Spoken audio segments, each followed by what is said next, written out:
Hey guys, welcome back to Brotherhood and Banter. I'm Jake with Dallas ODS Books and Latter-day Books and Gifts in Houston. And I'm Joey. I do online reputation management. I'm Kenneth Holland, your local Dallas-Fort Worth friendly realtor. All right. I'm Keil Pauga, and I'm a trophy husband. Nice. This guy. Okay. So we do have a special guest today. Yeah, there you go.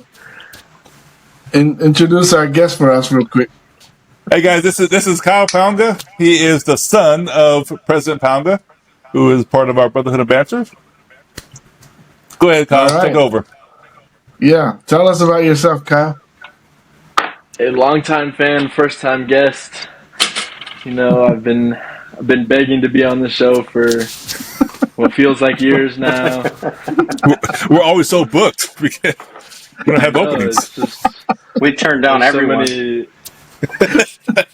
So many guests that I've been trying to meet a certain criteria. Yeah, and you're filling in for someone. The understudy.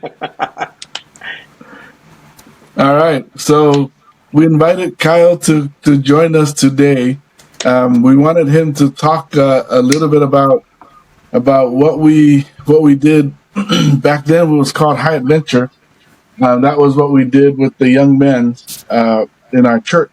Today it's called Aaronic Priesthood Camp that we go on, but that was changed a few years ago. But before that, we did High Adventure, and I asked Keil to come, or we wanted Keil to come and talk to us a little bit about it, because we're going to have some other young men that have gone on the Aaronic Priesthood Camp recently.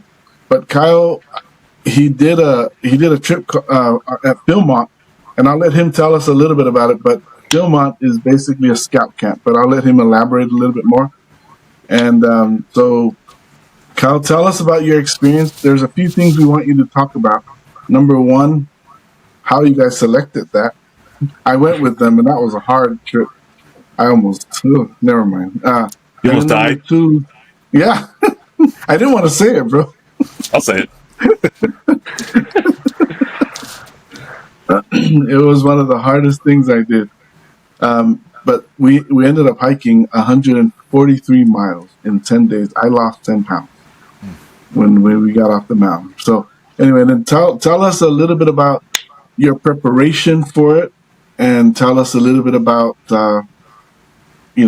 what it did to you, and then how you apply it to your life. So I'm going to stop there, and I'll let you take us, and I'm going to show some of the pictures as you when we put this together.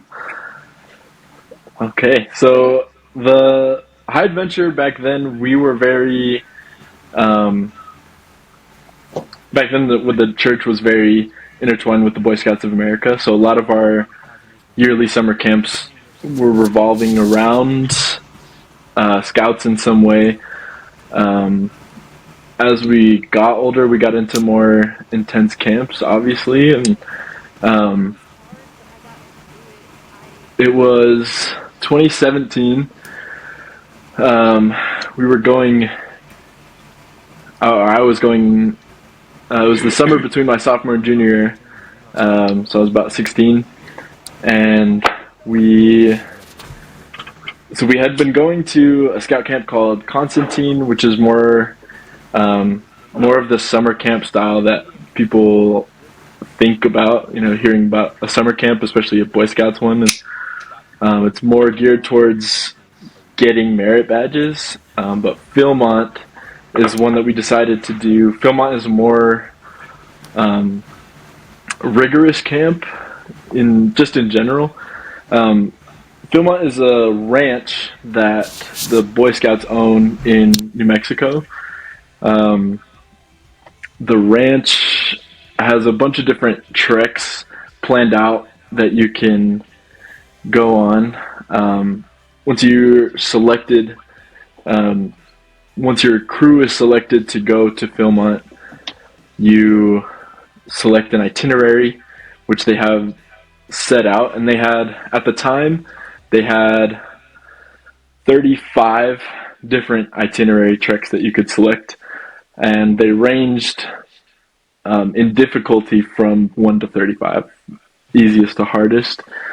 You could do 7-day treks or 10-day treks, and I think it was probably about half and half. So I think 10-day treks started at 14 to 17 in the itinerary number. While we were selecting our trek, there are 3 pretty iconic things to do in your backpacking trip at Philmont. One of those is to summit Mount Baldy, which is the tallest peak in the entire ranch. It's just short of 14,000, I believe. Or just short of 13,000, one of those. No, it was 14,000. Let me double check. Okay. So yeah, it's right about 13,900 feet elevation. And the base camp in New Mexico is about 6,000. So. Okay. Oh, my bad. Yeah. 12,441. Okay, yeah. Very, very off. But base camp was about 6,000 feet, so it's still a 6,500 foot elevation gain from base camp to Baldy. The second tallest peak, which is in the southern half of the ranch, is Mount Phillips, and Mount Phillips was just short of 12,000, I want to say. So those 2 peaks are on opposite ends of the ranch, and they're the 2 tallest peaks in the ranch. And then the third one is called the Tooth of Time.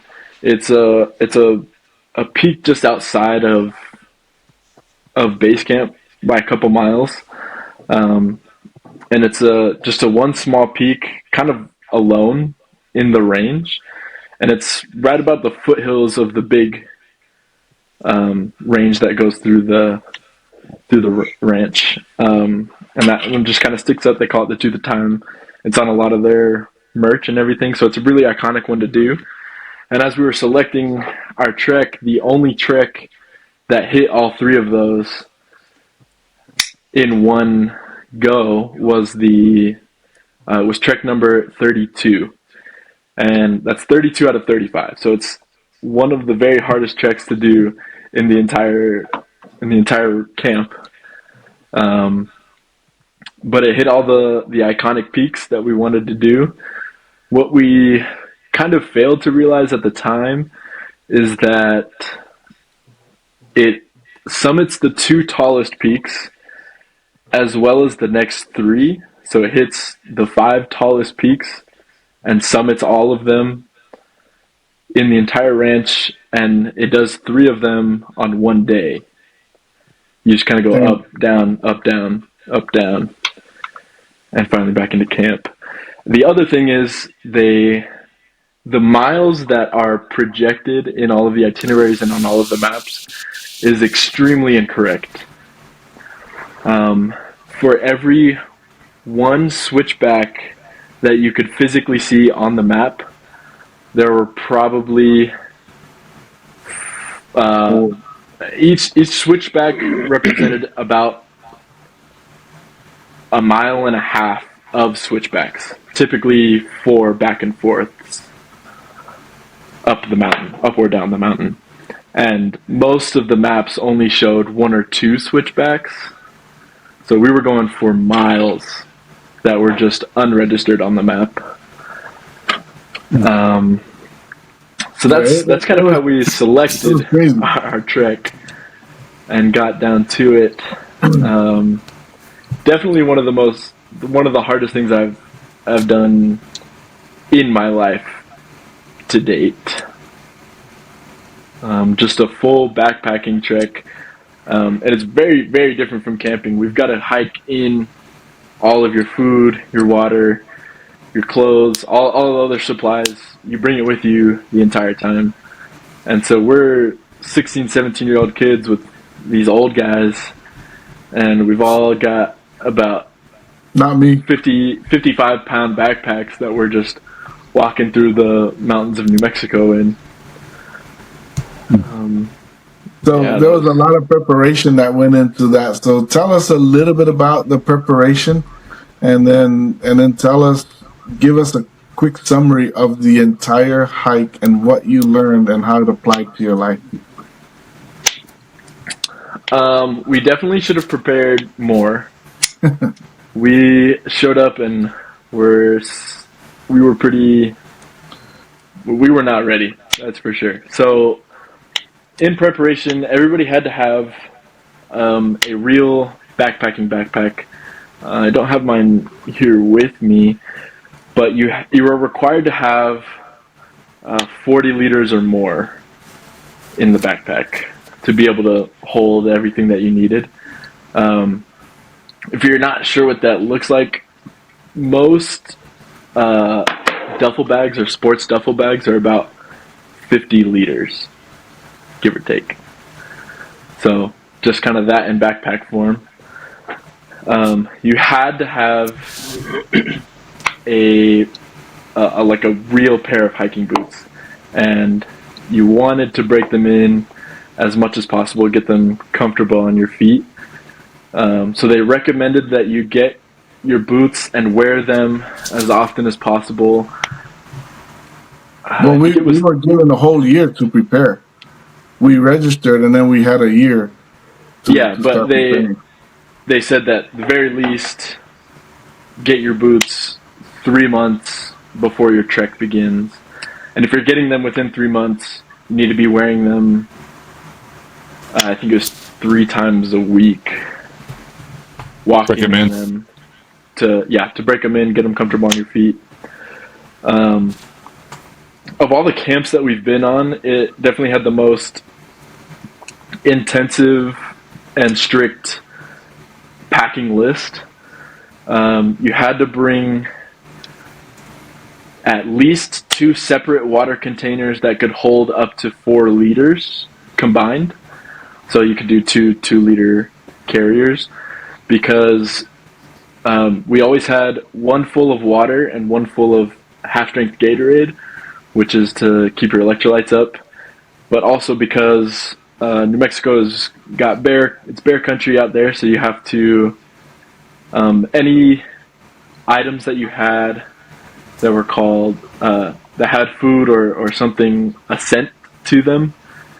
They're called smellables. A bear will find them, so we had to keep them separate. So you could always have your water bottle with you, but your water bottle if Gatorade ever went inside the water bottle, you had to pack it away at night. And we would put them into bear bags, string them up over a tree. Had to be at least 15 feet off the ground and 10 feet away or 6 feet away Yeah. from the tree.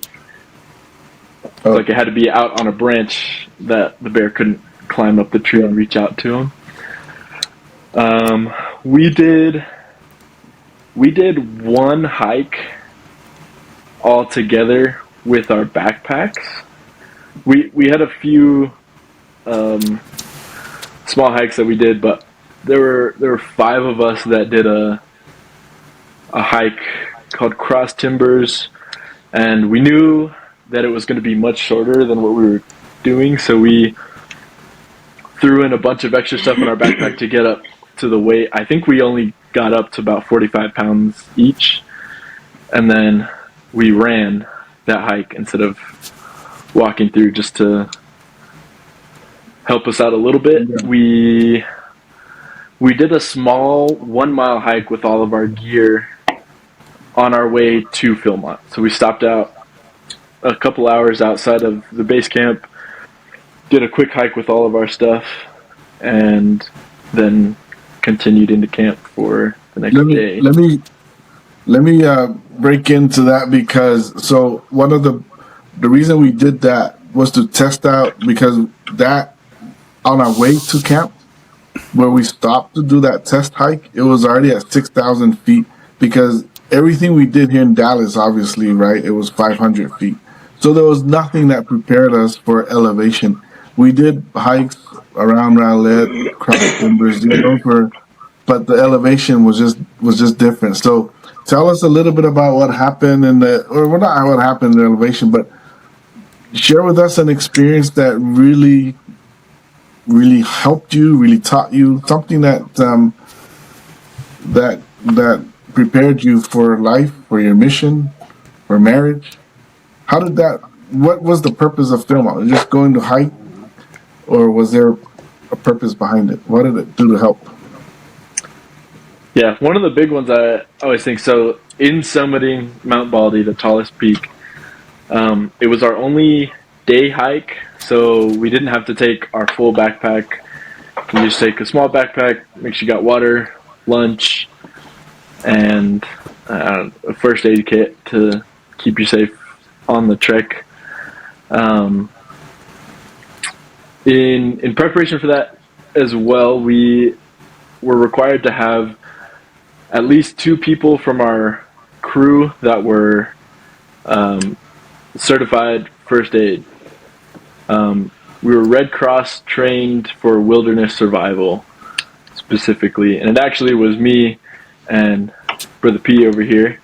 We were the 2 that took the training, and a big part of Philmont was that they wanted us to stay connected with our crew. So our whole crew had to travel together, and Baldy was a very, very steep elevation gain. So I think the hike started from our night camp. We were probably at 8,000 feet or around there, and hiked 8,000 to 12,000.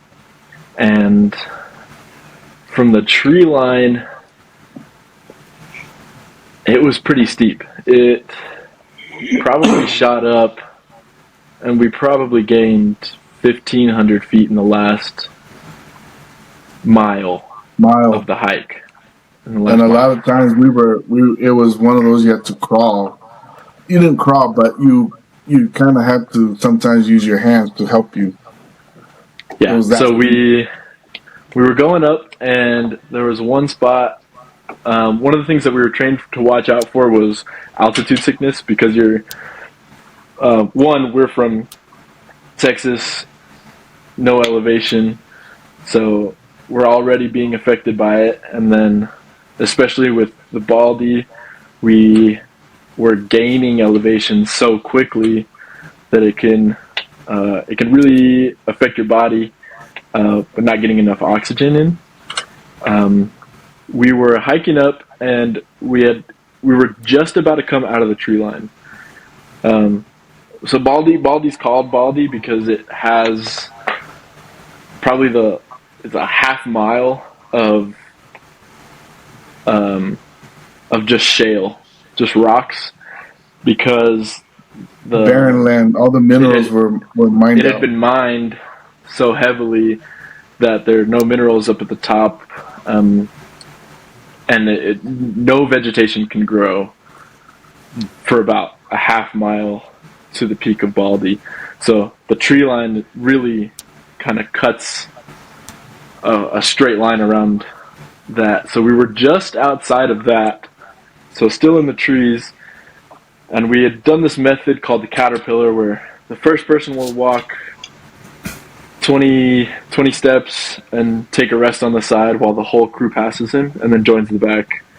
And you just keep doing that, where the first person will walk 20 paces past whoever has taken the last rest, and just helps you conserve your energy as you're going up. We had taken a pause just outside, and we're sitting there kind of all catching our breath, and mind you, it's very steep at this point, so we're crouched over, leaning on our hands and knees, hands to knees, leaning forward just to stay vertical. And I remember looking up, and Brother P had mentioned that he had just been very, very fatigued, couldn't really catch his breath, which is a sign of altitude sickness. And he goes, we're like, yeah, we can rest a little bit longer. He's like, no, I'm good to go. I'm good to go. So he stands up straight, and he's facing up the mountain. So as he stands up, he just keeps leaning back, and he's about to fall. And I don't know if you guys have ever seen him stand up, but he is, what are you, like 210? 210. He's like 5'6". 5'1", Let's go. 5'6", 210. Let's go with that. At the time. That's just muscle. 5'1" and 210. So he's stout is the he's standing up and I thought he meant 2 feet 10 inches. I can believe that one. So he's falling back, and like he just almost blacks out, just kind of standing up. And one of our crew members was right behind him and saw him fall too. So we had 2 people grab him from the top and 1 pushing from the bottom just to keep him. We dragged him straight to the ground, set him down, took all of his gear. He was suffering from altitude sickness, so he was just getting really dizzy, couldn't walk for, I think we sat there probably 8 minutes maybe. And got him hydrated. Then we continued the trek, and then on the way down, it was me and 2 others that started. Like we're heading on the way down from the mountain, and we kind of go into the same thing. We're tripping on rocks coming down, and almost wipe out on the shale. And so it was just it was really difficult for everybody. And so we all had to pitch in and work together. It was really big on teamwork. Brother P also happened to roll both of his ankles immediately. Immediately. On day 2. No, it was. I'm pretty sure that was day 1. No, we went to bed and then we woke up and then we were coming down from that first night, and I rolled it on the way down, and then on the flat I rolled the other one. And it was like Everybody's probably like, who brought this? Oh, go ahead. Sorry. No, for real. He's walking, rolls the left ankle, and stumbling to get back. And as he's stumbling, rolls the right ankle, and like literally immediately does both of them. Wow. And we're on day 2 of 10 days. Someone didn't eat their Wheaties. Everybody's like, who brought this guy? Yeah, Hey, that's the guy that built the fire every night. It rained for 4 nights straight. I got a fire going. Nice. every night. Because you couldn't hike, so you had to do something. This guy. Yeah, so I was useful. everybody I had to played make their part, myself for sure. So Yeah, Kyle, how? Oh, sorry. Go ahead. Ash. So I was gonna say, how did doing Philmont help you in some aspect of your life? Was there a spiritual aspect? What was it? Oh, there were definitely spiritual aspects to being out there. I think just being in nature, you kind of see the grandeur of the world that you don't typically see in Dallas, So it's always fun to get out and connect with nature. But I had a boss that he was a big marathon runner, and he always wanted everybody to run marathons. And he said it was because you teach yourself essentially that you can do hard things. And I would tell him, I was like, yeah, I don't need to do that. I don't have any desire to run marathons because I know that I can do hard things. Because we accomplished, Philmont was definitely one of those moments where you realize, even in the moment, that you can do hard things. I remember day 6, we were hiking, and day 6 was the day before Sawmill, and we were just dead tired. It was so uncomfortable. Like, my feet hurt so bad. My calves were almost always cramping, and then there was always somebody that had something worse than I did. And so we took supplies from them to lighten their load. And so I started with my backpack at about 55 pounds, and I probably ended with about 65 pounds carrying my backpack. And the whole time, it's just, like, in the moment, it sucks really bad. But then you kind of come out of it, and there's only one way off the mountain is down. There's only one way back to campus to walk in. And so you kind of have to build up your resolve and kind of take the punches, but you realize that you can do hard things. And there's been plenty of other hard things in different ways in my life that I know that I can do it, whether I find a different way to do it or whatever. But knowing that you can do hard things, especially from a fairly young age, when I was 16, that was almost 10 years ago. And it's still with me that is an amazing accomplishment that I did to do something hard in my life. And I think it also helps to know that we didn't have to do it alone. Like, there was other people, not necessarily like other people suffering with us, but there are other people to help lighten the load sometimes.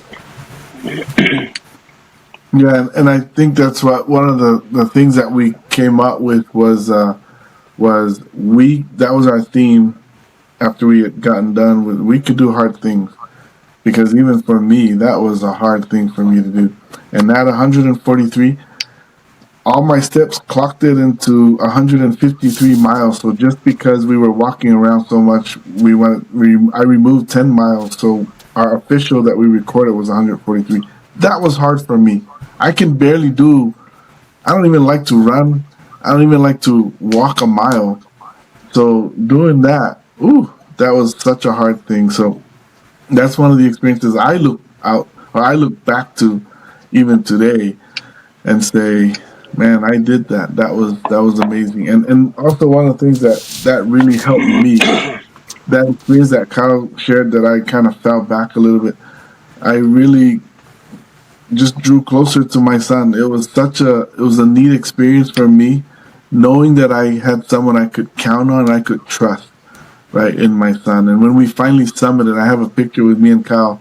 I just hugged him. It was just the spiritual thing that I appreciated, that I was able to go with my son and do this hard thing together.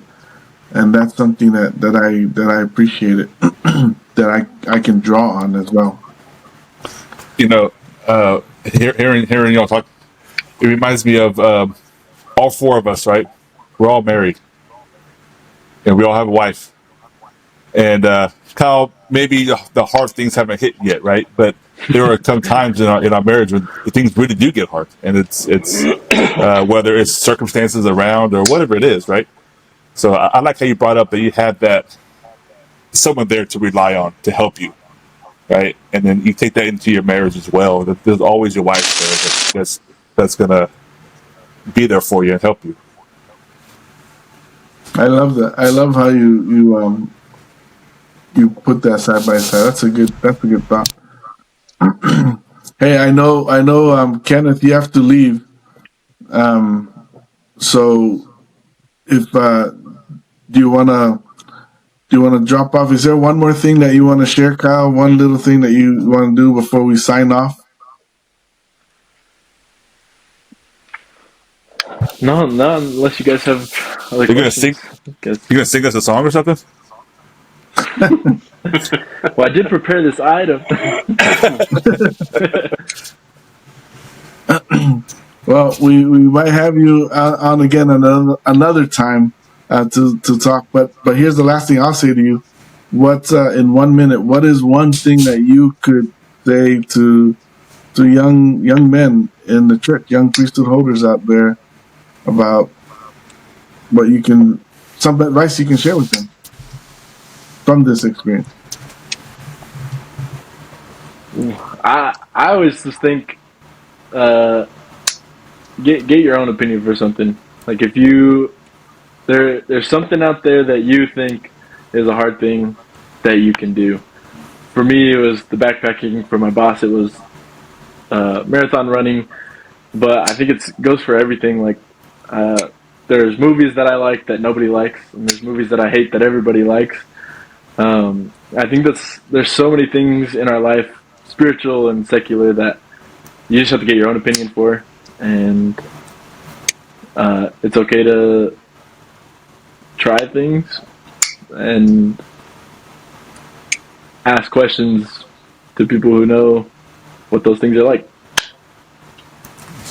All right. Thank you. Anything else you want to add, Jacob or Kenneth? I'm good. Oh, thank you for coming.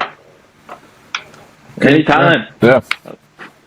Thank you for coming. Wait, after we drop this, send it out to all of your friends and tell them to like and subscribe. Yeah, this is about to be your most viewed episode. I'll let you know right now. Boom. Yeah. When we see that we get 10 subscribers, we're gonna have another thing. Have you come back and Oh, that's talk it? to us about being newly married. Yes. All right. Jake, you want to sign us off? All right, Kyle. Thanks for stopping by. Thanks for filming with us, and thank you guys out there for always watching the best podcast out there, Brotherhood and Banter. And be sure to like and subscribe. See you guys. All right. Okay. Thank you, So far. Bishop. Let me know when I can download